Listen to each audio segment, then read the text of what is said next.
అంటే ఈ మధ్య కాలంలో ఎక్కువగా మనకి హర్యానా, తర్వాత మహారాష్ట్ర, పంజాబ్ ఇలాంటి ప్లేసెస్‌లో ఒకవేళ కన్సీవ్ అయిన తర్వాత అది ఆడపిల్ల అనంటే దాన్ని కంప్లీట్‌గా అబార్ట్ చేసేసుకుంటున్నాను నేను. ఓన్లీ మగపిల్లడు మాత్రమే మా కుటుంబానికి ఒక దారి చూపిస్తాడు అనే విధంగా ఆలోచిస్తున్నారు. అసలు దీన్నెలా చూడాలి అంటారు? సృష్టికి మూలం ఆడవాళ్ళు. హ్మ్.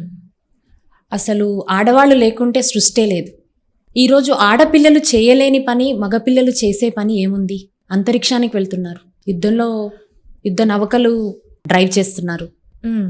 ఇందిరాగాంధీ, మదర్ తెరీసా, ఝాన్సీ లక్ష్మీబాయి వీళ్ళందరూ ఆడవాళ్లే. చాలా వరకు ఆడ మగ అనే లింగభేదం చాలా వరకు తగ్గిపోయింది. కానీ ఇంకా కుగ్రామాల్లో ఏంటి అంటే ఇంటి పేరు మోసేవాళ్ళు మగపిల్లలే అనే ఇంకా ఆ ట్యాబు మనకి నడుస్తూనే ఉంది. హ్మ్. అవును. సో అంతేకాని ఆడపిల్లలు చేయలేంది, మగపిల్లలు కొత్తగా చేసేది ఏమి లేదు. ఇక్కడ ఎడ్యుకేషన్ లేకపోవడం అంటారా? లేకపోతే వాళ్ళకి అవగాహన ఇంకా లోపం కలిగింది. మనకి ఇండియాలో అబార్షన్ అనేది నేరం. చేస్తే దానికి కఠిన శిక్షలు చేసిన వారికి, చేయించుకున్న వారికి ఇద్దరికీ ఉంటున్నాయి.